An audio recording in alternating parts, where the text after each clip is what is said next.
এখানে সন্দেহ করার কোনো কারণই কি নেই।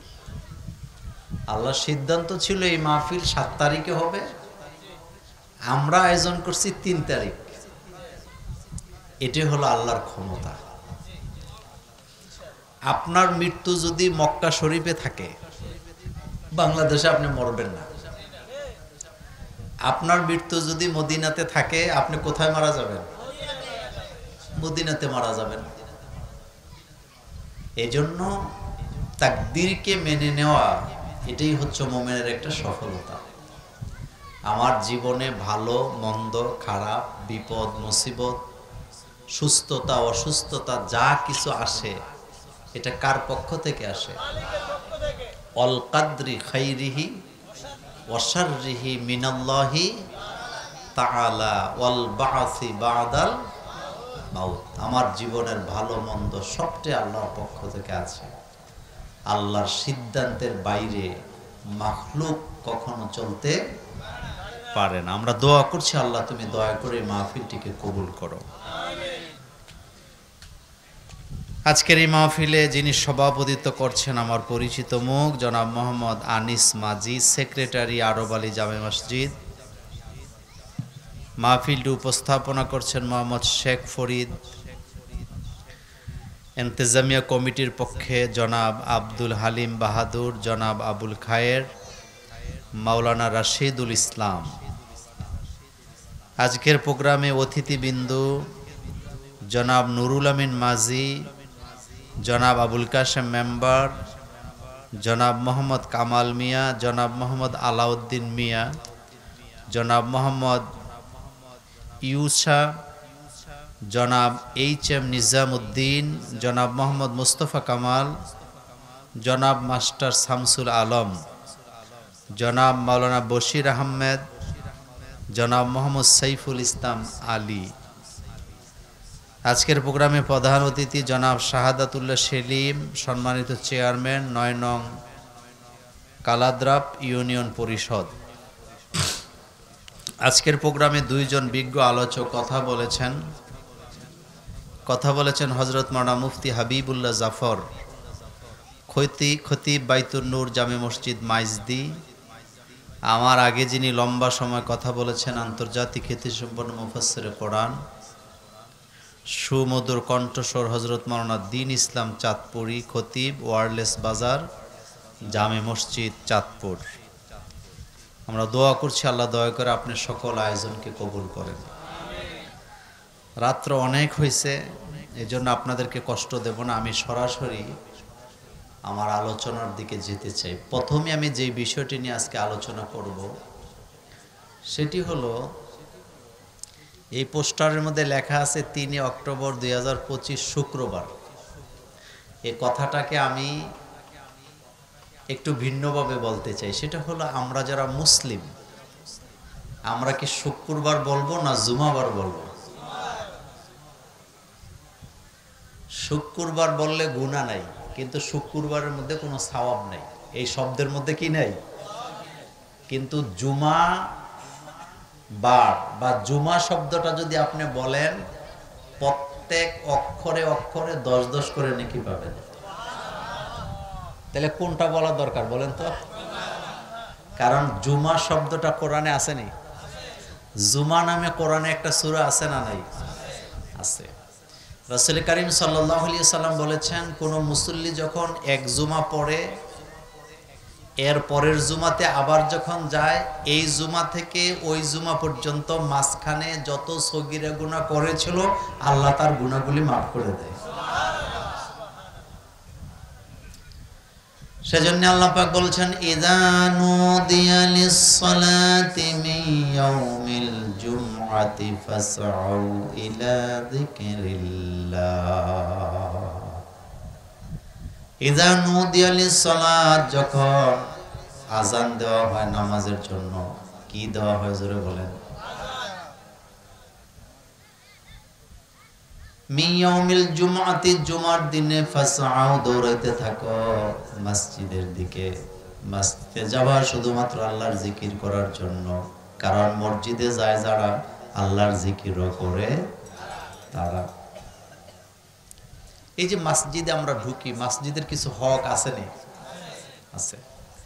মসজিদের প্রথম হক হলো ডান পা দিয়ে ঢুকা। বলেন কোন পা? ডান পা। ডান পা দিয়ে ঢুকবেন। 2 নাম্বার হক হলো দোয়া করবেন, আল্লাহুম্মা ফতাহলি আবওয়াবা রাহমাতি, আয় আল্লাহ আমার জন্য রহমতের সকল রহমতের দরজাগুলি খুলে দাও। কারণ রহমতের একচ্ছত্র মালিকানা আল্লাহ। পৃথিবীর কোন মানুষকে রহমতের মালিকানা মনে করা যাবে না। যদি মনে করে ঈমান চলে যাওয়ার সম্ভাবনা আছে না? মাজারের সামনে লিখে রাখে বাবুর রহমত, বাবে রহমত, এই কথাগুলো শিরক। রহমতের একচ্ছত্র মালিকানা কার? বরকত কে দেয়? দেখবেন অনেক সময় বলে যে পিসা বুজুরের কো সুইয়া দিলে বরকত হবে। এটা শিরকি কথা। বরকত কার হাতে? তাবারাকাল্লাযী বিয়াদিহিল মুলক ওয়া হুয়া আলা কুল্লি শাইইন কাদির। তাবারাকাল্লাযী বিয়াদিহিল মুলক। বরকতময় সে আল্লাহর হাত, যার হাতে রাজত্ব। এই পৃথিবীর রাজত্ব কার হাতে? আল্লাহ ছাড়া কেউ রাজত্বের মালিকানা হতে তুলিজুল লাইলা ফিন নাহার ওয়া তুলিজুন নাহারা ফিল লাইল। আল্লাহ বলেন আমি দিনকে রাত্র করি, রাতকে দিন করি। ওয়া তুইজ্জু মান তাশা ওয়া তুযিল্লু মান তাশা। আমি যারে চাই তারা ইজ্জত দেই, যারে চাই তারে বেইজ্জতি করি। ইজ্জত কে দেয়? আল্লাহ। এই ইজ্জত আল্লাহ যে দেয়, এটার অর্থ হলো যাকে আল্লাহ সম্মানিত করে তারে দিয়ে সম্মানিত কাজ করায়। আর যাকে আল্লাহ লাঞ্ছিত করে, অপমানিত করে, তারকে দিয়ে আল্লাহ লাঞ্ছনা বঞ্চনার কাজ করায়। সেজন্য সবসময় আল্লাহর কাছে ইজ্জত চাইতে হবে। কি চাইতে হবে? মসজিদের 3 নাম্বার হক হলো মসজিদে ঢোকার পরে আপনি বসবেন না ততক্ষণ, 2 রাকাত নামাজ আদায় করবেন না যতক্ষণ। কয় রাকাত? বিশ্বনবী জুমার খুতবা দিচ্ছিলেন, সাহাবা ঢুকলেন, বসে গেলেন, রাসূল বললেন তুমি দাঁড়াও। সাহাবা দাঁড়ালেন। রাসূল বললেন নামাজ কি পড়েছ? কয় না হুজুর পড়ি নাই। আল্লাহর নবী বললেন নামাজ মসজিদে ঢুকে বসবা না ততক্ষণ, 2 রাকাত সালাত আদায় করবা না যতক্ষণ। কয় রাকাত? হযরতে বেলাল রাদিয়াল্লাহু তাআলা আনহুর পায়ের আওয়াজ রাসূল সাল্লাল্লাহু আলাইহি ওয়াসাল্লাম জান্নাত থেকে পেয়েছেন। কোথা থেকে পেয়েছেন? রাসূল বলতেছেন বেলাল তুমি কি আমল করো? বেলাল বলেন হুজুর আমি যখন মসজিদে ঢুকি 2 রাকাত নামাজ আদায় করি। আমাদের হাতে সময় থাকার পরেও মসজিদে ঢুইকা বৈশা বৈশা গল্প গুজব করে সময়টা কাটায় দেই। 2 রাকাত নামাজ পর্যন্ত পড়তে পারি না। এমন কপাল পোড়া মুসল্লি আছে না? সহিহ মুসলিমের হাদিসে রাসূল করিম সাল্লাল্লাহু আলাইহি সাল্লাম বলেছেন কোন ব্যক্তি যদি ওযুর জায়গায় যায়, কোন জায়গায়? এরপরে বিসমিল্লাহ বলে ওযু শুরু করে। কি বলে ওযু শুরু করে? 2 হাতের কবজ 3 বার পর্যন্ত ধৌত করে, 3 বার কুলি করে, 3 বার নাকে পানি দেয়, 3 বার সমস্ত মুখ ধৌত করে, 3 বার ডান হাত 3 বার বাম হাত ধৌত করে, এরপরে মাথা মাসে করে, এরপরে 2 পা 3 বার করে খুশু ভাবে ধৌত করে মসজিদে ঢুকে 2 রাকাত নামাজ আদায় করলো। যে নামাজের ভিতরে আল্লাহ ছাড়া তার সাথে কারো সাক্ষাৎ হয় নাই, তার মানে নামাজ পুরাটাই আল্লাহর কথা মনে ছিল, দুনিয়ার কারো কথা মনে হয় নাই। এই 2 রাকাত নামাজ আল্লাহর জান্নাতে তাকে নিয়ে যাবে। রাসূল বলছেন এই 2 রাকাত নামাজ তার জন্য যথেষ্ট। সুবহানাল্লাহ বলেন। কিন্তু নামাজ হইতে হবে কার জন্য? আল্লাহর দিকে মুতাওয়াজ্জহ থাকতে হবে। ইন্নী ওয়াজ্জাহতু, পড়েন সবাই, ইন্নী ওয়াজ্জাহতু ওয়াজহিয়া লিল্লাযী ফাতারাস সামাওয়াতি ওয়াল আরদা হানিফা ওয়া মা আনা মিনাল মুশরিকিন। ইন্নী ওয়াজ্জাহতু ওয়াজহিয়া লিল্লাযী, আমি আমার চেহারা ঘুরালাম কার দিকে? ওমা আনা মিনাল মুশরিকিন, আমার সাথে মুশরিকদের কোনো সম্পর্ক নাই। মসজিদে ঢোকার পরে 5 নাম্বার হক হলো জুমার দিনের কথা বলছিলাম। ইমাম সাহেব যখন মিম্বরে উঠবেন, মন মগজ কান দিয়ে আলোচনা শুনবেন, খুতবা শুনবেন। কি শুনবেন? আমার দেশের অনেকে খুতবার সময় মসজিদে থাকে না, একামত দিলে ঢুকে, অথবা আমাদের দেশে তো খুতবা আরবিতে পড়ে, আগে বাংলাটা হুজুররা আলোচনা করে ওই আরবি খুতবার সময় উনি আসে। আচ্ছা, আরবি কি আমরা বুঝি বলেন তো? কথা কন না কেন? সাধারণ মানুষেরা আরবি বুঝে? তা আপনি তো আসবেন তখন যখন বাংলা আলোচনা শুরু হয়, ওইটাও খুতবার অংশ। আমরা মনে করি ওইটা বোধহয় কি না খুতবা না, কিন্তু না, ওইটাও খুতবার কি অংশ। খুতবা শোনা। আর জুমার দিনে নামাজ, আপনি মসজিদে ঢুকবেন, যতক্ষণ ইমাম সাহেব মিম্বরে না উঠবে 2 রাকাত 2 রাকাত 2 রাকাত পড়তেই থাকবেন, ততক্ষণ ইমাম সাহেব মিম্বরে উঠবে না যতক্ষণ। এরপরে নামাজ 2 রাকাত নামাজের জুমাতে অংশ নেবেন। এরপরে ফরজ নামাজের পরে কয় রাকাত? এরপরে কয় রাকাত? 2 রাকাত। এরপর আল্লাহ পাক বলছেন ফাইদা কুদিয়াতিস সালাতু ফান্তাশিরু ফিল আরদ, যখন তোমার নামাজ সমাপ্তি হবে জমিনের মধ্যে ছিটায় যাও, ছড়ায় যাও, কর্মজীবনে লেগে যাও। এই কথার ব্যাখ্যায় আসছে তুমি তোমার দোকানপাটে যাও, কৃষি কামারে চলে যাও, কিন্তু খবরদার নামাজ শেষ না করে যাওয়া যাবে না। আবার নামাজ করার পরে মসজিদে ঘুমায়া থাকা যাবে না। নিজের কাজ কর্ম করার জন্য দায়িত্ব কাঁধে তুলে দিয়েছেন কে?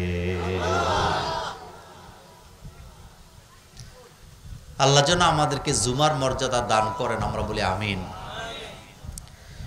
জুমার দিনের যেমন মর্যাদা আছে, প্রত্যেকটা বারেরই আল্লাহর কাছে কি আছে? মর্যাদা আছে। ওই বিষয়ে আজকে আমি আলোচনা করব না, আমি আমার অন্য আলোচনায় চলে যাই। দেখেন, খুব লম্বা ওয়াজ আমি করি না, এটা আমার আদতে নাই, আপনারা জানেন।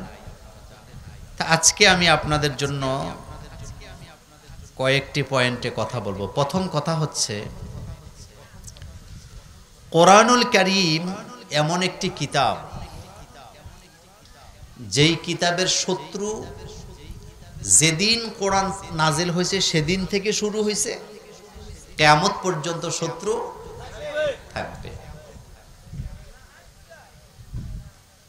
কোরআনুল কারীমের প্রথম বিরোধিতা করেছেন আবু জাহিল, আবু লাহাব, উতবা, সাইবা, মুগিরারা। কথা ঠিক না?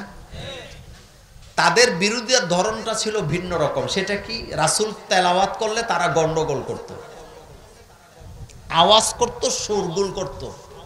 রাসূল যতটুকুন সুরে আওয়াজে কোরআন তেলাওয়াত করতেন, কাফেরা তার চাইতে আরো বেশি জোরে চিল্লাইত। এ কথা কার? وقال الذين كفروا لا تسمعوا لهذا القرآن, কাফেররা বলতো খবরদার কোরআন শুনবা না, কোরআন তেলাওয়াত করার সময় তোমরা গন্ডগোল করো। ওয়ালগাউ ফীহি লাআল্লাকুম তাগলিবুন, তোমরা যদি গন্ডগোল করো হতে পারো তোমাদের আওয়াজগুলি কোরআনের আওয়াজের উপরে চলে যাবে, তোমরা কোরআনের উপরে বিজয় হবা। কিন্তু আল্লাহ বললেন, হাবিব আপনি যে তেলাওয়াত করেন, আপনার তেলাওয়াত আমার আরশে আজিম পর্যন্ত পৌঁছে যায়।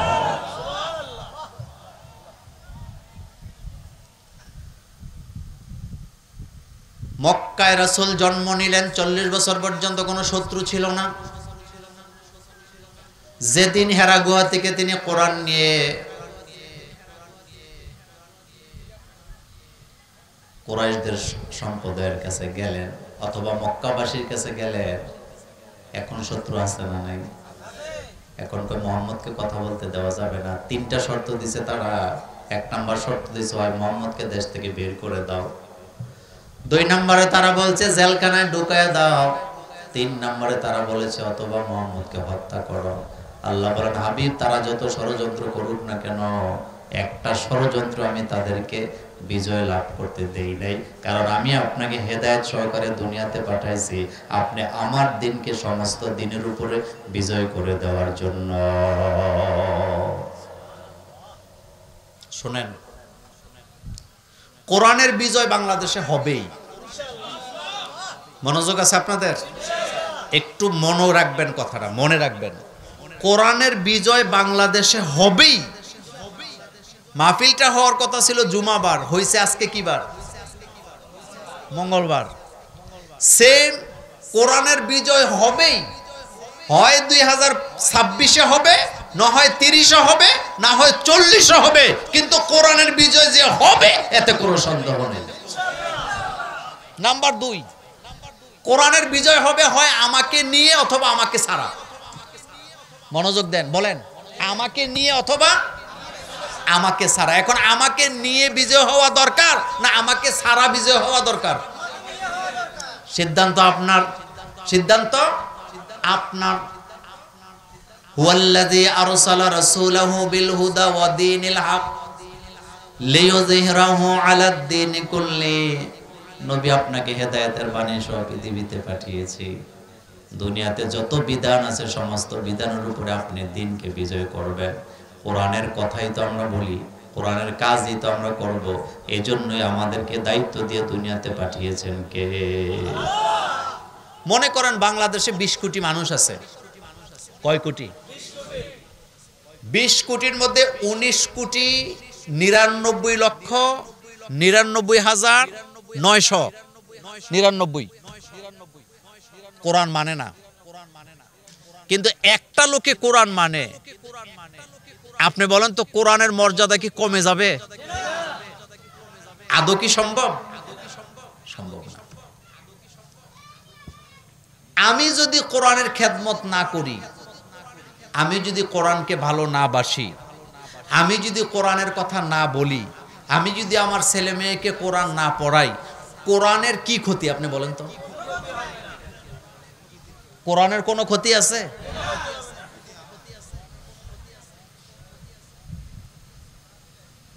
কোনো ক্ষতি নেই।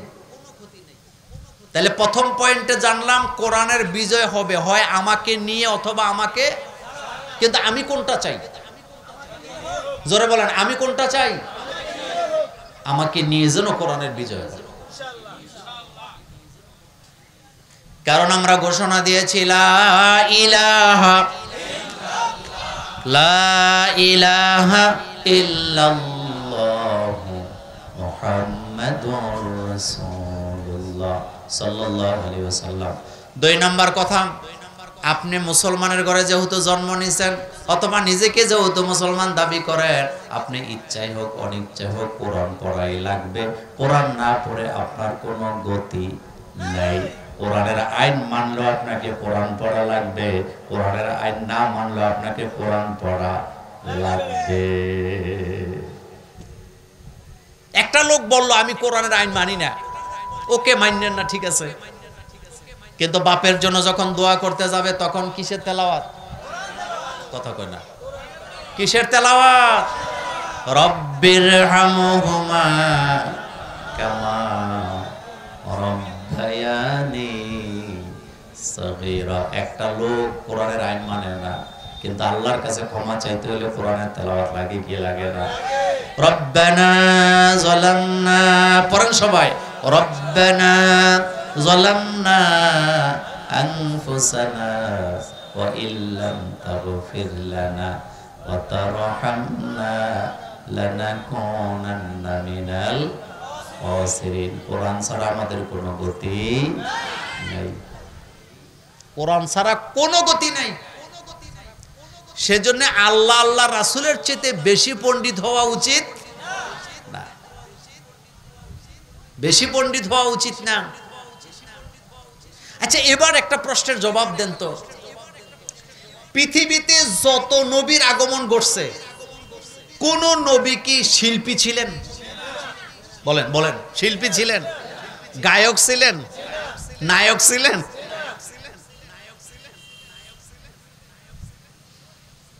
পৃথিবীর নবীর, পৃথিবীতে যত মানুষের আগমন ঘটছে নবীদের সাথে কারো তুলনা নাই। কারণ সমস্ত নবীরা ছিলেন মাসুম, কোনো পাপ কোনো অন্যায় তাদেরকে স্পর্শ করতে পারেন নাই। কিন্তু একজন নবীও শিল্পী গায়ক ছিলেন না। প্রত্যেক নবী বাণী প্রচার করেছেন কার? হযরত ইব্রাহিম আলাইহিস সালাম তার বাবার কাছে যায় বলতেছে, ইয়া আবাতি লিমা তা'বুদু মা লা ইয়াসমাউ ওয়া লা ইউবসিরু ওয়া লা ইউগনি আনকা শাইআ। ও আমার আব্বা, এমন জিনিসের গোলামি কেন করো যে জিনিস চোখে দেখে না, কানে শোনে না, কোনো কথা বলতে পারে না, তোমার কোনো উপকার ক্ষতি করতে পারে না, বরং গোলামি তো করতে হবে তার যিনি সমস্ত ক্ষমতার মালিক। লিমা তা'বুদু মা লা ইয়াসমাউ, ও বাবা এমন জিনিসের গোলামি কেন করো যেই জিনিস কানে শোনে না, চোখে দেখে না, কথা বলে না, কিচ্ছু করতে পারে না, জড়বস্তুর গোলামি কেন করবা? ইয়া আবাতি ইন্নী ক্বাদ জাআনি মিনাল ইলমি মা লাম ইয়াতিকা ফাত্তাবি'নি আহদিকা সিরাতান সাবিয়্যা। ও আমার আব্বা, তুমি আমাকে অনুসরণ করো, আমি তোমাকে সোজা রাস্তা দেখায় দেব। এই জন্য মুমিনারা পরে ইহদিনাস সিরাতাল মুস্তাকিম পড়েন সবাই, ইহদিনাস সিরাতাল মুস্তাকিম সিরাতাল্লাযীনা আন'আমতা আলাইহিম গায়রিল মাগদুবি আলাইহিম ওয়ালাদ-দাল্লিন। আমিন। বাপ যদি মুশরিক হয়, বাপের সাথে বেয়াদবি করা যাবে না, তবে বাবাকে অনুসরণ করা যাবে না। যাবে না।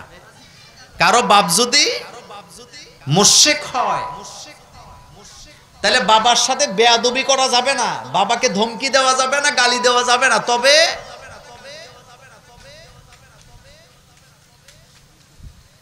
বাবাকে ত্যাগ করা যাবে না।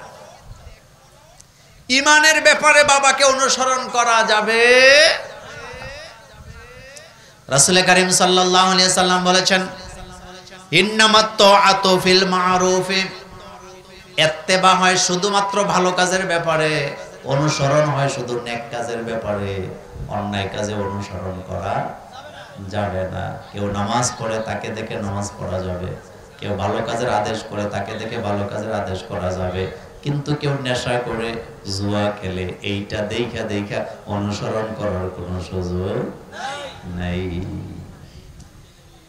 কোনো সুযোগ নেই। অনেক সময় আমরা বলি যে সারা দুনিয়ার মানুষই তো এগুলো করে, আমি করলে সমস্যা কি, এরকম বলে কিনা?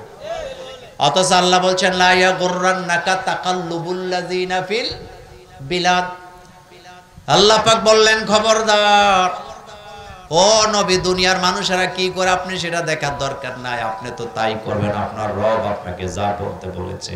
দুনিয়ার কত হাজার মানুষ, কত কোটি মানুষ আল্লাহর কোরআনের আইনের বিরোধিতা করে, আমার জানার দরকার নাই। আল্লাহ বলেছেন জমিন যার আইন চলবে তার, এটাই হলো আমাদের জন্য গ্রহণযোগ্য উপদেশ। কোন নেতা কি বলছে আমার জানার দরকার নাই, কোন ব্যক্তি কি বলছে আমার জানার কোনো প্রয়োজন নেই, আমি তো নেব সেটা আমার আল্লাহ বলেছেন যেটা। আমি আপনার কথা চলবো না, আমি চলবো কার কথায়? নবী আপনি চতুর্দিকে তাকায়েন না, কে কি বলে কি করে, এটা আপনার দেখার টাইম নেই। বলেন, এটা আপনার দেখার কি নাই? আপনি দেখবেন কোনটা? আপনার রব আপনাকে যেটা করতে বলেছে। ফামাইয়ামাল মিসকালা যাররাতিন খায়রান ইয়ারা ওয়া মাইয়ামাল মিসকালা যাররাতিন শাররান ইয়ারা। নবী আপনি বলে দেন, ভালো কাজ যদি করে এটা যদি কম হয় সেটার প্রতিদানও পাবে, খারাপ যদি করে যাররা পরিমাণ, এটার হিসাব আল্লাহর কাছে দেওয়া লাগবে নাকি লাগবে না? বাঁচার কোনো রাস্তা যাররা পরিমাণ কিবির, যাররা পরিমাণ অহংকার যদি হৃদয়ের ভিতরে থাকে, রাসূল বুখারীতে বলেছেন ওই লোকটা আল্লাহর জান্নাতে যেতে। কিন্তু আমাদের মধ্যে অহংকার আছে না? ইলমের অহংকার, চেহারার অহংকার, পোশাকের অহংকার, সম্পদের অহংকার, ছেলেমেয়ের অহংকার অহরহ আছে।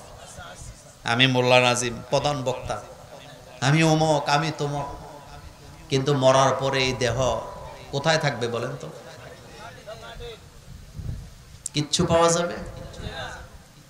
মুসলমানের সন্তান, কথার মধ্যে পেঁচ লাগায় না, শুধু বুঝেন। মুসলমানের সন্তান বয়স মোটামুটি 80 বছর পাইছে, মরার আগে এই দেহ কইছে এটা আমি মেডিকেলে দান করে গেলাম, পোলাপাইনে এটারে কাইটটা ছিটা শিখবে। অথচ তার কপালে জানাজাও হইল না, তার কপালে দোয়াও হইল না, কাফন দাপনও হইল না, গোসলও হইল না। এই জীবনের কোনো দাম আছে বলেন তো?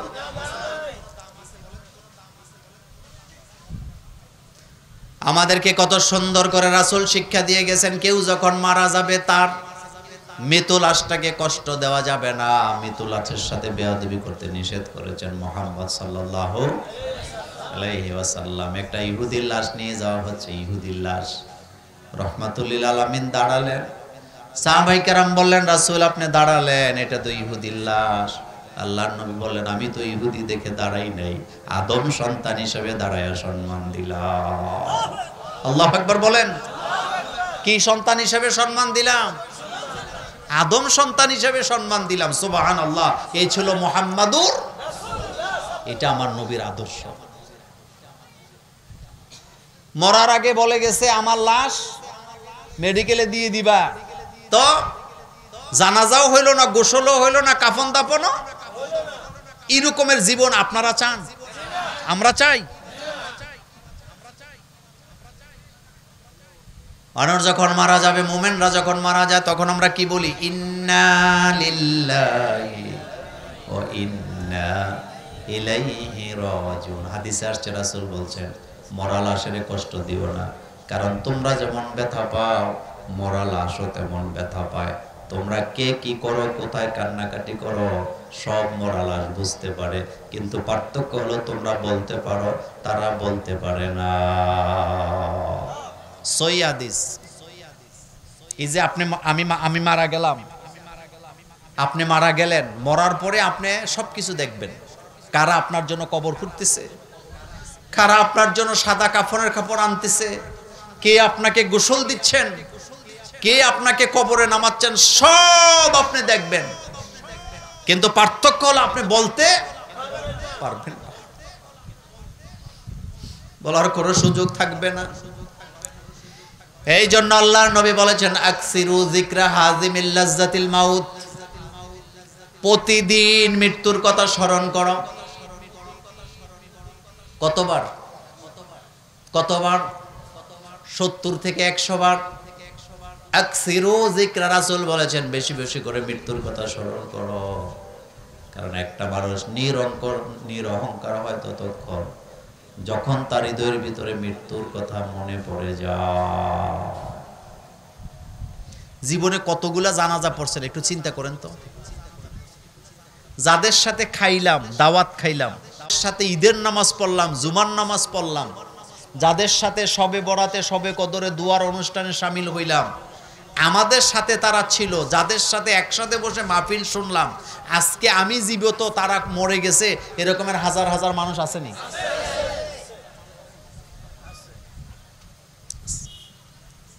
গত কিছুদিন আগে একজন হাই স্কুলের হেডমাস্টার ছিলেন, তিনি, ওনার সাথে এমনও দিন গেছে একটানা 3 ঘন্টা বসে বসে কথা বলছি, একসাথে ছিলাম। তো রাত্রেবেলা আমি তো মোবাইল সাইলেন্ট করে দেই ঘুমের আগে, ওই দিন আর সাইলেন্ট করি নাই। রাতের 2টা বাজে কল আসছে ঢাকা থেকে, ওনার বাগিনা ফোন দিয়ে বলতেছে হুজুর মামা মারা গেছে। মামা বলে গেছে জানাজা আপনাকে দিতে হবে, মামা বলে গেছে লাশ প্রয়োজনে 2-3 দিন থাকবে, তবুও জানাজা মোল্লা নাজিম দিবে। এটা অহংকারের জন্য বলি না, যেই লোকটার সাথে আমি 3 ঘন্টা বসে বসে কথা বলতাম, যেই লোকটা আমার বাসায় আসলে একসাথে বসে চা খাইতাম, উত্তপ্ত রোদের মধ্যে ঈদগার মধ্যে দাঁড়াইয়া তার জানাজা পড়ে আসলাম। আমার সাথে যেই লোকটা বসতো কথা বলতো, সে মরে গেছে, আমি জীবিত, তার আমার মধ্যে পার্থক্য হলো আমি বলতে পারি, সে বলতে পারে না। রাসূল বলেছেন, তোমরা যখন মৃত্যু মানুষের কবরের পাশ দিয়ে হেঁটে যাও তারা বুঝে, এজন্য আমাদের দায়িত্ব হলো মা বাপ দাদা দাদির কবরের পাশে গেলে কি দিবেন? কথা কয় না, কি দিবেন? সালাম দিবেন। দুই রকমের বর্ণনা হাদিসে আসছে। কোন কোন উলামায়ে কেরাম বলেছেন তাদেরকে জানিয়ে দেওয়া হয় যে ওমকে তোমাকে সালাম দিছে। কোন কোন বর্ণনা আসছে তারা বুঝতে পারে কে তাকে সালাম দিয়েছে। কপাল পোড়া অনেক ছেলে মেয়ে আছে, কপাল পোড়া অনেক ছেলে মেয়ে আছে, বাপ মা মরে গেছে 20 বছর হয়েছে, একদিনও আব্বা আম্মার কবরের পাশে যেতে পারে। আসেনি আসেনি? এই জন্য আল্লাহ পাক বলছেন মা বাপের সাথে বেয়াদবি করা চলবে না। ওয়া ক্বাদা রাব্বুকা আল্লা তা'বুদু ইল্লা ইয়াহু ওয়া বিল ওয়ালিদাইনি ইহসানা। তোমার রবের পক্ষ থেকে চূড়ান্ত রায় লেখা হয়েছে। ওয়া ক্বাদা রাব্বুকা, ক্বাদা শব্দের বাংলা অর্থ হলো যিনি রায় লিখেন, বিচার যিনি করেন, রায় যিনি দেন, তার নাম বলা হয় কাজী। কি বলা হয়? কাজী মানে যে বিয়ে পড়ায় সে না, কাজী মানে হলো বিচারক। বলেন কাজী মানে কি? তা আল্লাহও কাজী, এটা আল্লাহর একটা সিফত। কাজী এটা কার সিফত? ওয়াকাদা রাব্বুকা আল্লা তা'বুদু ইল্লা ইয়াহু ওয়া বিল ওয়ালিদাইনি ইহসানা। আল্লাহর একটা সিফত হলো কাজী, তিনি রায় পেশ করেছেন। আল্লাহ বলেছেন আমার গোলামি করার পরে 2 নাম্বার কাজী হলো মা বাপের হক আদায় করা। আব্বা আম্মার হক আদায় করবা না যারা, জান্নাতে যেতে পারবা না তারা। হুমা জান্নাতুকা ওয়া নারুকা, এই 2টা তোমার জান্নাত, এই 2টা তোমার জাহান্নাম। এক ব্যাপারে লম্বা কথা বলবো না, একটা উদাহরণ দিয়ে খেয়াল করেন। কাবা ঘরের ইমামরা সবচেয়ে সম্মানিত বিধিবিধে বর্তমানে।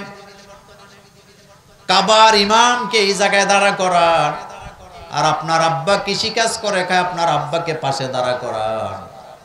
কাবার ইমাম যতটা সম্মানিত হোক না কেন, কাবার ইমামের কাছে আপনার জান্নাত নাই, কিন্তু আপনার আব্বা হোক কৃষক, তার কাছে আপনার জান্নাত আছে না? না।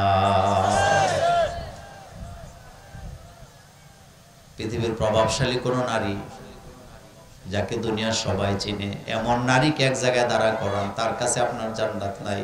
কিন্তু আপনার মা কারো বাড়িতে কাজ করে খায়, লেখাপড়া জানে না, ওনার পায়ের নিচেই আপনার জান্নাত আছে না? এই জায়গাতে আমরা সবাই যেন দুর্বল।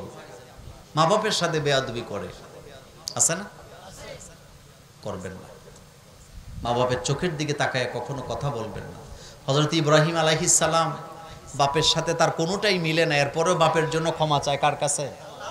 আল্লাহ বলছে আপনি নবী, আপনি একজন মুশরিকের জন্য ক্ষমা চাইতে পারেন না, কিন্তু ইব্রাহিম আলাইহিস সালাম ক্ষমা চাইছেন, বাপের জন্য দোয়া করছে, আল্লাহ তুমি আমার আব্বা আম্মাকে ক্ষমা করে দাও। আল্লাহ বলছেন একজন নবী হইয়া আপনি আপনার মুশরিক মা বাবার জন্য দোয়া করতে পারেন না। কিন্তু আমাদের মা বাপ তো মুশরিক নয়, আমাদের আব্বা আম্মা তো মুমিন, সেজন্য আমাদের জন্য দোয়া আছে না নাই? পড়েন রব্বির হামহুমা কামা রব্বায়ানি সগীরা।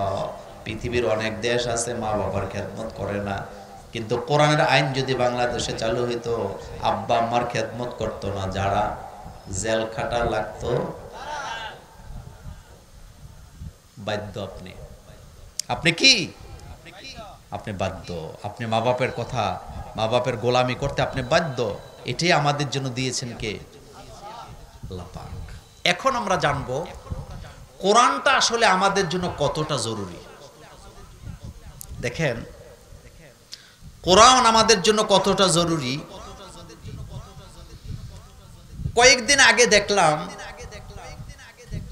একটা প্রাইভেট ইউনিভার্সিটির একটা ছেলে তার বন্ধুদের সামনে কোরআনকে জুতা দিয়ে আঘাত করতেছে।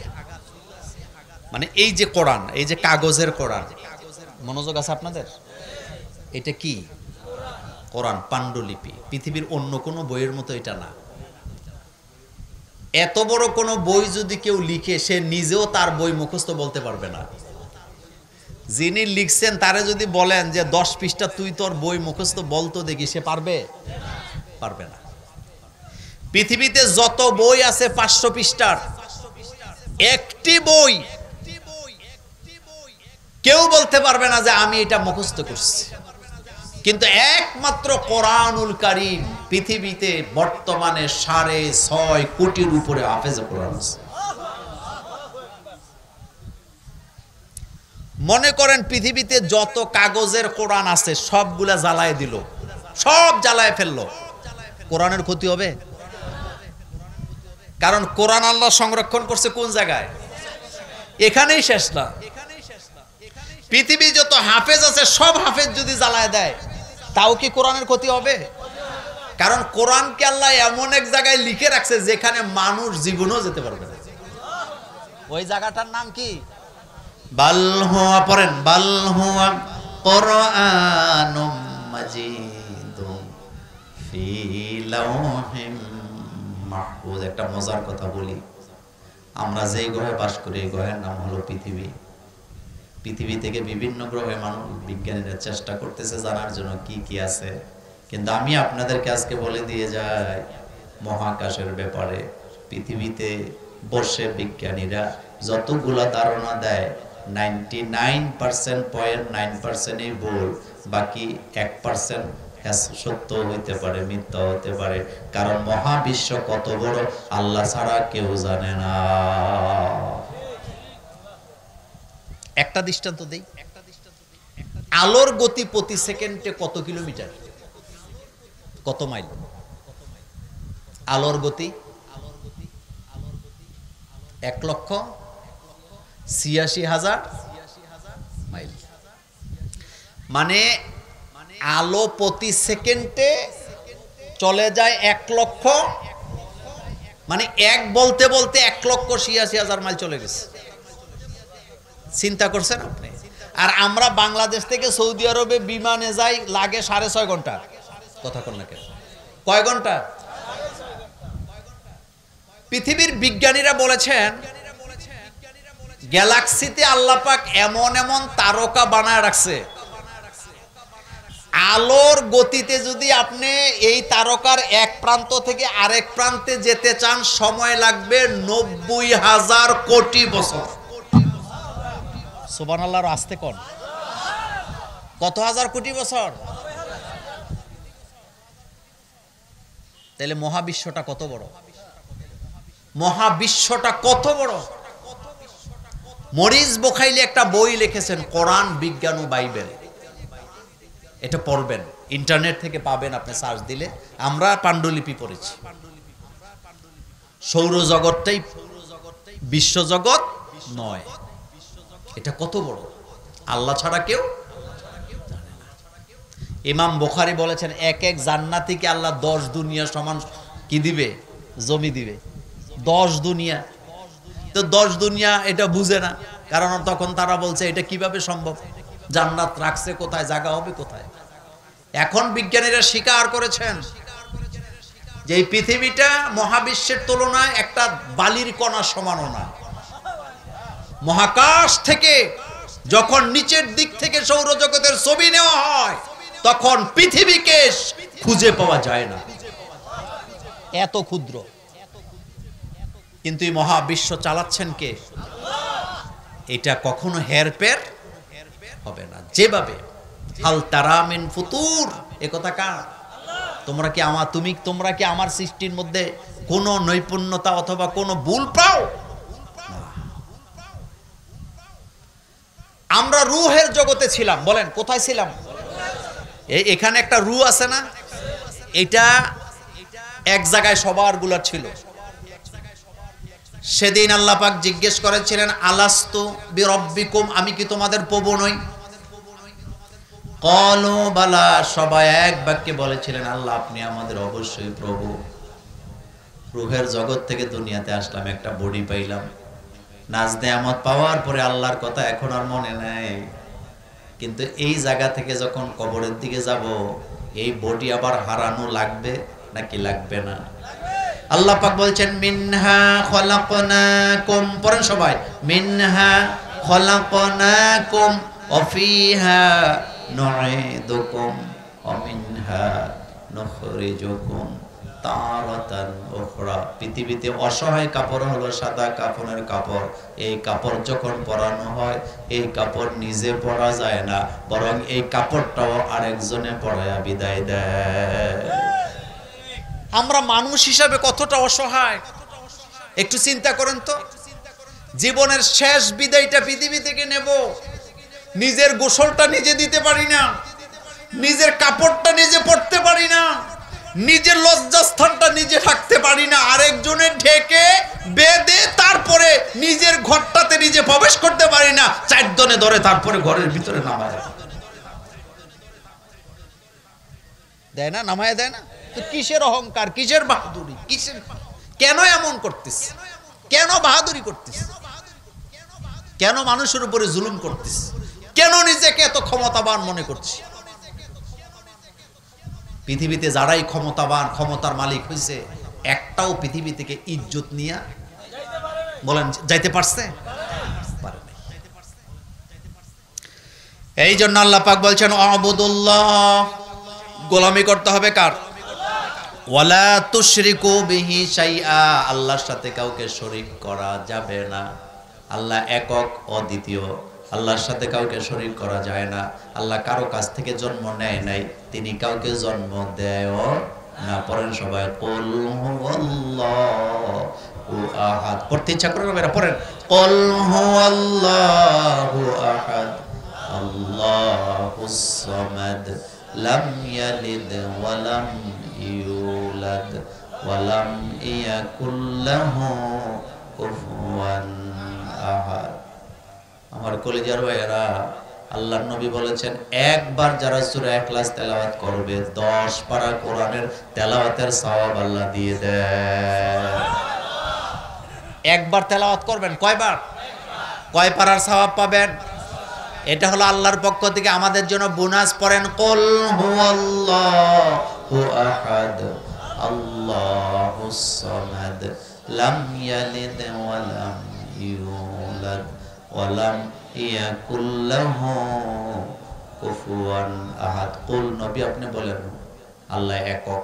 আল্লাহ একক। এককের মানে কি? তার সাথে কোনো শরীক নেই। তার ক্ষমতাধর হওয়ার জন্য লাঠিয়াল বাহিনী লাগে না, পুলিশ লাগে না, র্যাব লাগে না, কিছুই লাগে না। তিনি একক। তার ক্ষমতার মধ্যে ভাগ বসাতে পারে এমন ক্ষমতা কারো। কুল, নবী আপনি বলেন হুয়াল্লাহু আহাদ, তিনি একক। এই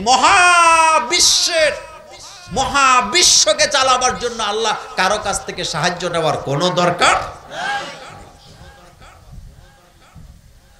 আমরা মুসলমান, আমরা কিন্তু আকীদার ব্যাপারে খুব দুর্বল। আমরা আকীদা বুঝি না, আকীদা আমরা বুঝি না।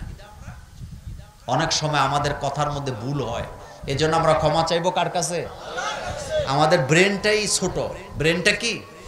আমাদের কথার মধ্যে ভুল হয়, সিদ্ধান্তের মধ্যে কি হয়? ভুল হয়।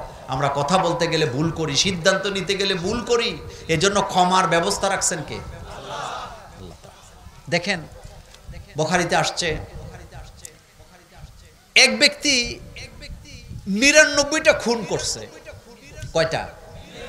এখানে খুন করা বুঝায় নাই, বুঝাইছে পাপ কি পরিমাণ করার পরেও আল্লাহ ক্ষমা করে দেয় যদি ক্ষমা চায়, তাওবা যদি করতে পারে। কয়টা খুন করছে বললাম? করার পরে একজনের কাছে যায়, বলতেছে ভাই আমার মন চায় আমি তাওবা করে ভালো হয়ে যাব, আমি আমার আল্লাহর কাছে মাপ চাই, আল্লাহ কি আমারে মাফ করবে? ওই লোকটা বলতেছে তুমি যেই পরিমাণ পাপ করছো তুমি ক্ষমা পাওয়ার কোনো সম্ভাবনা নাই। রাগ করলেন, করে বললেন ৯৯টা খুন করছিলাম তো এটা ১০০ই করে ফেলি। তরবারি মারলেন, যাকে প্রশ্ন করলেন তাকে হত্যা করলেন। এখন খুন কয়টা হয়েছে? এবার একজন আলেমের কাছে যায়, বলতেছে আমি তো ১০০ খুন করছি, আল্লাহ কি আমারে ক্ষমা করবে? এবার আলেম বলতেছেন শোনো, তুমি যে 100টা খুন করেছো, তুমি যদি তাওবার মতো তাওবা করতে পারো, যেটাকে বলা হয় তাওবায়ে নাসুহা, তুমি যদি সলিড তাওবা করতে পারো, ইখলাসের সাথে যদি তাওবা করো, আজকের পরে যদি ইখলাসের সাথে ইবাদত করো, তোমার রব তোমাকে ক্ষমা করে দিবে। ওমা উমিরু ইল্লা লিয়াবুদুল্লাহ মুখলিসিনা লাহুদ্দিন। ইখলাসের সাথে দিন মানতে হবে। মনোযোগ আছে আপনাদের? কিসের সাথে দিন মানতে হবে? ইখলাস। ইখলাস আছে কিনা দেখতে হবে। দান করলাম মানুষকে দেখাবার জন্য, ইখলাস নাই। নামাজ পড়লাম মানুষকে দেখাবার জন্য, ইখলাস নাই। কাউকে কিছু দিলাম মানুষকে দেখাবার জন্য, ইখলাস নাই। ইসলামে আন্দোলন করলাম মানুষ আমাকে বাহবা দেবে, ইখলাস নাই। কাজ করতে হবে শুধুমাত্র কাকে খুশি করার জন্য? আল্লাহকে খুশি করার জন্য। আল্লাহ ছাড়া কাউকে খুশি করার চিন্তাও করা। আচ্ছা বলেন তো, কবরে আমাদের সাথে কেউ যাবে? চেষ্টা করলে যেতে পারবে? আমি যে স্ত্রীকে নিয়ে ঘর সংসার করি, তিনি কি আমার সাথে যাবে? বলেন যাবে? যাবে?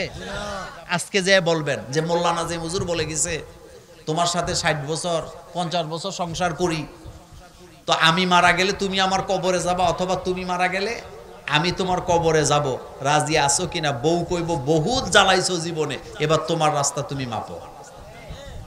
কথা ঠিক না? আচ্ছা, আমাদের স্ত্রীরা আমাদেরকে ভালোবাসে না? আপনাদের যাদের স্ত্রী আছে, যারা বিয়ে করছেন, আজকে যে বলবেন যে তুমি মরে গেলে আমি বিয়ে করব, তুমি রাজি আছো নি? উনি রাজি হইব নি? কথা কন না কেন? আপনার স্ত্রী মারা গেলে আপনি বিয়ে করবেন, কোন স্ত্রী রাজি হবে? তো এখন আপনাদের কাছে জানতে চাই, এটা কি ভালোবাসা হইল না ভালোবাসার উল্টাটা হইল? আমি একটা মজার কথা বলি। আমার স্ত্রী একদিন আমাকে সেম কথা বলতেছে, আমি মরে গেলে তো আপনি বিয়ে করে ফেলবেন। তো আমি বললাম তুমি কি আমার ভালোবাসা? অবশ্যই ভালোবাসি। তো ভালো যদি বাসো, তুমি কি চাও যে তুমি মরার পরে আমি সকালে একবার হাত পুরি, বিকালে একবার নাক পুরি, এরপর রাত্রের বেলা একবার আমার হাতের মধ্যে তেলের ছিটা পড়ুক, ঠসা পড়ে যাক, এটা কি তুমি চাও? কয় না, অবশ্যই চাই না। তো তুমি যদি এটা না চাও, তুমি মরেও যদি তুমি যাও, তাহলে আমি বিয়ে না করলে আমার রান্না করে খাওয়াইবো কেনা? পৃথিবীতে যত ভালোবাসা আছে, প্রত্যেকটা ভালোবাসার পেছনে উদ্দেশ্য আছে, চাহিদা আছে। কিন্তু তা আল্লাহ তার গোলামকে ভালোবাসেন, এখানে কোনো চাহিদা নাই, উদ্দেশ্য নাই, বিনা শর্তে আল্লাহ আমাদেরকে ভালোবাসেন। কথা কি ঠিক বললাম?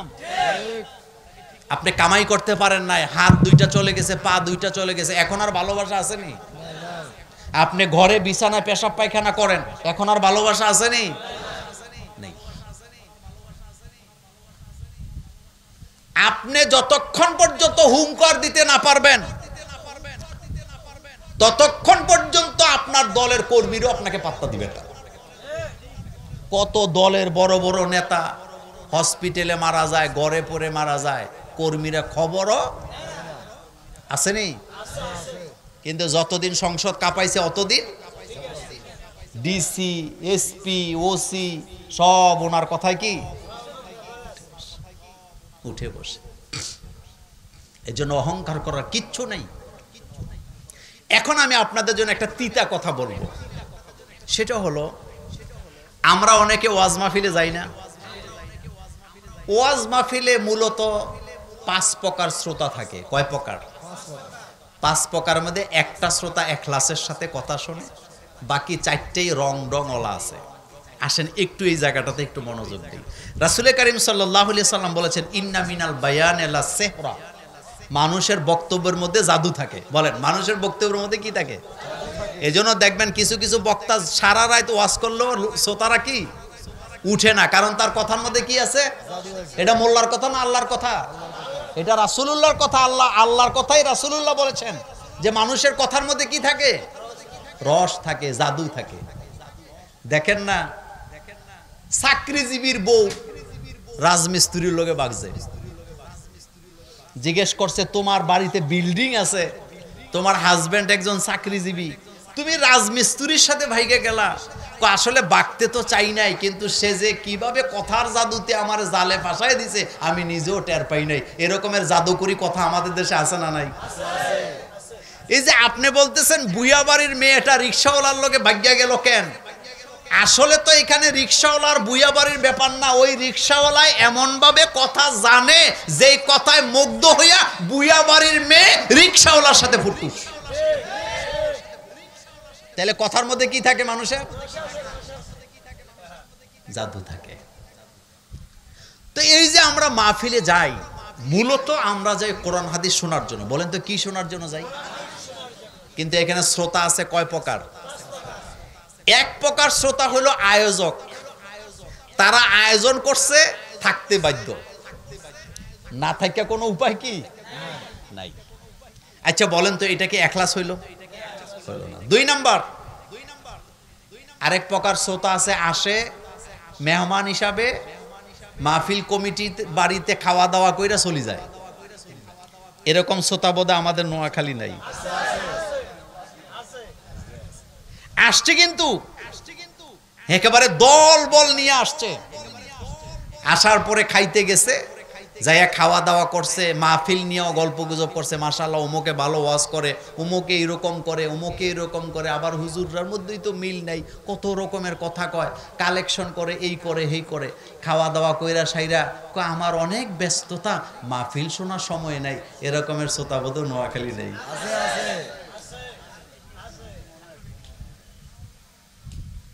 জীবনে বহু মাহফিলে গেছি, যাইয়া খানার জন্য বসতে জায়গা পাই না, কারণ নেতারা দখল করে রাখছে। কারা দখল করে রাখছে?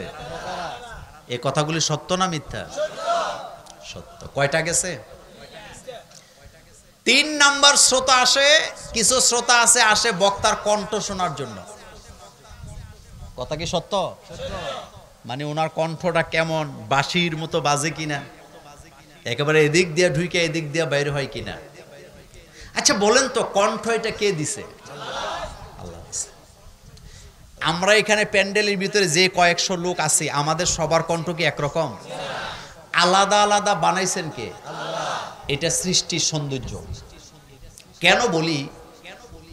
মনে করেন আমার কণ্ঠ যদি আরেক যুবকের সাথে মিলতো, ওই যুবক যদি আমার কণ্ঠ নকল করে আমার ঘরে যায়, আমার স্ত্রীর ঘরে আমার মতো করে ডাক দিয়া ঘরে ঢুকতো, তাহলে আমার স্ত্রীর ইজ্জত যাইতো নাকি যাইতো না?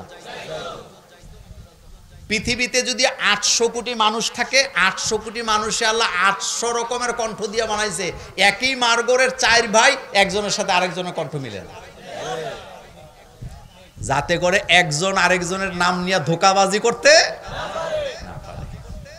কিন্তু কণ্ঠ শুনতে আসে, এরকম আসেনি? প্রত্যেকটা কণ্ঠ আল্লাহর দান, এবং যার কণ্ঠটা যেভাবে দিলে তার চেহারার সাথে মিলবে, কণ্ঠটা যেমন হইলে দূর থেকে কণ্ঠ শুনলে তার চেহারাটা মানুষের ব্রেনে বাসবে। প্রত্যেকটা মানুষকে আল্লাহ এই ধরনের কণ্ঠ দিয়া সৌন্দর্য দিয়ে আল্লাহ বানিয়েছেন। এটা আল্লাহর সৃষ্টির সৌন্দর্য। 4 নাম্বার শ্রোতা হলো মাহফিল শুনে শেষ পর্যন্ত কিন্তু আমল করার কোনো নিয়ত নাই। আসেনি? আসেনি? এই 4টা বাতিল। এই 4টা কি? কিন্তু 5 নাম্বার সর্বশেষ, ওমা উমিরু ইল্লা লিয়াবুদুল্লাহ মুখলিসিনা লাহুদ্দিন। উনি আসছে এই নিয়তে যতটুকু শুনবো আমল করার চেষ্টা করব, যতটুকু শুনবো আমল করার চেষ্টা করব। এই নিয়তে যারা মাহফিলে আসছেন, তিনি প্যান্ডেল থেকে বের হওয়ার আগে আল্লাহ তাকে মাসুম বানায় দিবেন। তাদের জন্য ফেরেশতারা দোয়া করবে। কারা দোয়া করবে? আচ্ছা বলেন তো, শুধু শোনার নাম ঈমান না মানার নাম ঈমান? সামিয়ানা ও আতানা, বলেন সামিয়ানা ও আতানা গুফরানাক। আল্লাহ পাক বলেন যারা শুনলো আর মানলো, আমি বললাম যা ক্ষমা করে দিলাম। সেজন্য মাহফিলে যাব, লম্বা সময় ওয়াজের দরকার নাই, লম্বা কথার মধ্যে কোনো বারাকা কি? আচ্ছা কোরআন যে আল্লাহ নাজিল করছেন, লম্বা করে কখনো কি আল্লাহ কোরআন নাজিল করছেন? না, করে নাই। কোরআন কখনো এক আয়াত, কখনো একটা ছোট্ট সূরা, কখনো 1 রুকু, কখনো 2 রুকু, যতটুকু বান্দা সহ্য করতে পারবে অতটুকু নাজেল করলেন কে? এবার একটা শেষ কথা বলবো আপনাদের জন্য, সেটা হলো মাদ্রাসায় স্কুলে ছেলে মেয়ে আছেন আমাদের, একটা কথা মনে রাখবেন, একটা বাচ্চা তার ব্রেন নিতে পারে আধা পৃষ্ঠা। কয় পৃষ্ঠা? আপনি পিডাইয়া কখনো তাকে 1 পৃষ্ঠা মুখস্থ করাবার চেষ্টা করবেন না।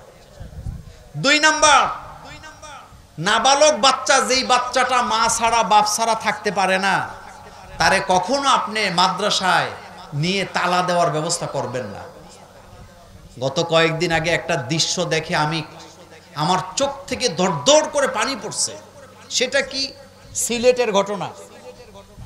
মাদ্রাসা চতুর্দিক থেকে তালাবদ্ধ, নাবালক বাচ্চা, এই যে এত বড়, এই বাচ্চাটা 3 তালা থেকে একটা এসির উপরে এসে বসে আছে এমন জায়গায়, বাচ্চাটা যদি হুচুট খেয়ে পড়ে যেত নিশ্চিত বাচ্চাটা মারা যেত। কথা ঠিক কি না? আচ্ছা, এখন আপনার কাছে আমার প্রশ্ন, এত ছোট্ট বাচ্চাকে মাদ্রাসায় রাইখা তালা দেওয়ার কোনো দরকার আছে? আমাদের নবী মুহাম্মদ সাল্লাল্লাহু আলাইহি ওয়াসাল্লামের উপর কোরআন নাযিল হয়েছে কত বছর বয়সে? কথা কন না কেন? কয় বছর বয়সে? আল্লাহ কি ইচ্ছা করলে রাসূল সাল্লাল্লাহু আলাইহি ওয়াসাল্লামকে 1 বছর বয়স থেকে কোরআন দিতে পারতেন না? আল্লাহর ক্ষমতা আসেনি? অবশ্যই আছে। কেন মানুষের মতো নির্যাতন করবেন? পৃথিবীর সমস্ত মানুষকে আল্লাহ হাফেজ হওয়ার জন্য দুনিয়াতে পাঠায় নাই। সব মানুষকে আল্লাহ রিকশা চালাবার জন্য পাঠায় নাই। সব মানুষকে আল্লাহ রাষ্ট্র চালাবার জন্য পাঠায় নাই। সব মানুষকে আল্লাহ বক্তা হওয়ার জন্য পাঠায় নাই। সব মানুষকে আল্লাহ বিমান চালাবার জন্য পাঠায় নাই। আলাদা আলাদা কর্ম করার জন্য আল্লাহ সিদ্ধান্ত দিয়ে দিছে, ফাদ্দালনা বাদাহুম আলা বাদ। যাকে আল্লাহ যেটার জন্য বানাইছে সেটার জন্য আল্লাহ তাকে কবুল করবেনই। তার টাকা থাক চাই না থাক, তার আব্বা আম্মা থাকুক চাই না থাকুক, তাকে দিয়ে যতটুকু খেদমত করাবার দরকার আল্লাহ ততটুকু করায় দেবে। বিশ্ব বিখ্যাত বহু আলেম আছে যাদের বাপ ছিল না, মা মানুষ করছেনি। কিন্তু আমরা বাপেরা অনেক সময় সন্তানকে বলি, আমিও বলি যে আমি মরলে টের পাইবা, বলি কি না? কিন্তু না, এই কথা ঠিক নয়। কারণ প্রত্যেকটা মানুষকে আলাদা আলাদা করে রিজিক দিয়া দুনিয়াতে পাঠাইছে কে? আল্লাহ। এজন্য বাচ্চাদেরকে চাপায়া দিবেন না। মনে করেন একটা বাচ্চাকে আপনি ইংলিশে ভালো বানাতে চান, 10টা ইংরেজি বই পড়লে বাচ্চা ইংরেজিতে ভালো হবে এমন কথা কোথাও নাই। একটা ইংরেজি বই যদি ভালোভাবে পড়ে 10টা বই সে পড়ার যোগ্যতা অর্জন করতে পারবে কিনা? কিন্তু 10টা মুখস্থ করা লাভ নাই যদি একটা পড়তে না পারে। একটা বাচ্চাকে যখন কোরআনের সবক দেওয়া হয়, হেফজখানার শিক্ষক বুঝতে পারে সে কত বছরে সে হেফজটা শেষ করতে পারবে। সেজন্য আমি বলি, ইমামতি করার জন্য যতটুকু দরকার, মনে করেন 30 পারা 29 পারা, কথা ঠিক না? 30 পারা 29 পারা একেবারে ভালোভাবে মুখস্থ করায় দেন। সে হেফজ পারে না, তারে পিড়াইয়েন না, শিকল দিয়া বাঁধেন না, দরকার নাই। সে পারে না, তাকে কিতাবখানায় দেন। হতে পারে সে হেফজও পারে নাই, কিন্তু কিতাবখানায় ফার্স্ট হওয়ার সম্ভাবনা কি? আপনার ছেলেটা স্কুলে পড়ে, সব সাবজেক্টে একটা মানুষ কখনো ভালো হয় না, কারণ আল্লাহ এক একজনকে এক এক মেধা দিয়ে দুনিয়াতে পাঠাইছে। মেধা এটা কে দেয়? এজন্য আমরা জ্ঞান কার কাছে চাই? রব্বি জিদনি, বলেন রব্বি জিদনি ইলমা। আল্লাহর কাছে আমরা জ্ঞান চাই, এটা আল্লাহ দেন, আল্লাহ প্রদত্ত।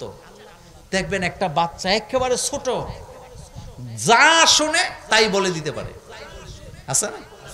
আবার আরেকজন বয়স হইতে হইতে মোটামুটি 20 বছর হয়েছে, এখনো সূরা ফাতিহা ঠিক মতো বলতে পারে না। মেধা কি সবার সমান হয় নাকি? হয় না। হযরত আবু হুরায়রা বলেন, আমার কোনো কিছু মনে থাকতো না, আমি রাসূলকে বললাম, রাসূল আমার তো কিছু মনে থাকে না। রাসূল বলেন, রুমালটা বিছাও। আমি রুমাল বিছাইলাম, রাসূল চাদরের উপরে হাত দিলেন, আমাকে দোয়া করে দিলেন। এরপর থেকে আমি জীবনে কোনোদিন যা শুনেছি কিচ্ছু ভুলে যাই নাই। এক একজনকে আল্লাহ এক এক ব্রেন দিয়ে দুনিয়াতে পায়, এক এক কাজের জন্য আল্লাহ পাঠাইছে। সবাই রাষ্ট্রপ্রধান হবে না, সবাই আমির হবে না, সবাই সেনাপ্রধান হবে না। এক একজনকে আল্লাহ এক এক যোগ্যতা দিয়ে পাঠাইছেন। কেউ ওয়াজে ভালো, কেউ আবার কিতাবে ভালো, কেউ পড়ায় ভালো, আবার কেউ ভালো ছাত্র ছিল কিন্তু ভালো পড়াতে পারে না, কারণ আল্লাহ তাকে যোগ্যতা কি, এই জন্য অহংকারের কিছুই নেই। আমরা যেন অহংকারী না হই, আমরা যেন কি না হই, অহংকারী না হই। আল্লাহ পাক আমাদের সকলকে কবুল করুক। দিন বিজয়ের পথে আমরা যেন কাঁধে কাঁধ মিলাতে পারি, আমাদের মধ্যে কোনো দলাদলি নেই, আমরা একটা জায়গায় অন্তত এক থাকবো, সেটা হলো কোরআনের ব্যাপারে, আল্লাহ আল্লাহ রাসূলের ব্যাপারে আমরা কয় দল, কোনো ফিতনা ফাসাদ করে লাভ নাই। আমি আপনাকে জান্নাত থেকে টেনে হেসড়ে বিতাড়িত করতে পারবো না যদি আল্লাহ আপনাকে কি দেয়, জান্নাত দেন, কারণ জান্নাতের মালিকানা কার, আল্লাহ পাক। আল্লাহ পাক বলছেন আমি জান্নাত দেব, আমি জাহান্নামের ফয়সালা করব। আল্লাহ পাকের রহমত ছাড়া জান্নাত জাহান্নাম পাওয়ার কোনো সুযোগ নাই। আল্লাহ পাক আমাদের সকলকে কবুল করুক, আলোচনাগুলি আমল করার তৌফিক দান করুক। আর কোনো কথা আছে? আল্লাহুম্মা আমিন। ربنا ظلمنا أنفسنا وإن لم تغفر لنا وترحمنا لنكونن من الخاسرين ربنا لا تزغ قلوبنا بعد إذ هديتنا وهب لنا من لدنك رحمة إنك أنت الوهاب আয় আল্লাহ তাআলা আরব আলী জামে মসজিদ কমিটি এলাকাবাসীর উদ্যোগে দ্বিতীয় বার্ষিক তাফসীরুল কোরআনের মাহফিলের আলোচনা শেষ করে গভীর রাতে তোমার দরবারে হাত তুলেছি। আল্লাহ মেহেরবানি করে কোরআনের মাহফিল কবুল করে নাও। দোয়া দুরূদ জিকির আজকার সোনার মদিনায় পৌঁছায়া দাও। আমরা যারা হাত তুলেছি আমাদের আব্বা আম্মা, দাদা দাদি, নানা নানি, বংশধর থেকে যারা কবরে চলে গেছে, কবর জান্নাত বানায়া দাও। আমার মতো কার মা নাই বাবা নাই আমি জানি না, হতভাগা মোড়া বাবা মাকে হারিয়েছি। আল্লাহ বাবাকে মাকে হারাইছি 28 বছর চলে, আব্বারে হারাইছি 25 বছর চলে, কি হালাতে আছে জানি না। আমার মতো যাদের আব্বা আম্মা কবরে চলে গেছে, আল্লাহ কবরগুলাকে জান্নাতের বাগান বানায়া দাও। রব্বির হামহুমা কামা রব্বায়ানি সগীরা। পড়েন সবাই, রব্বির হামহুমা।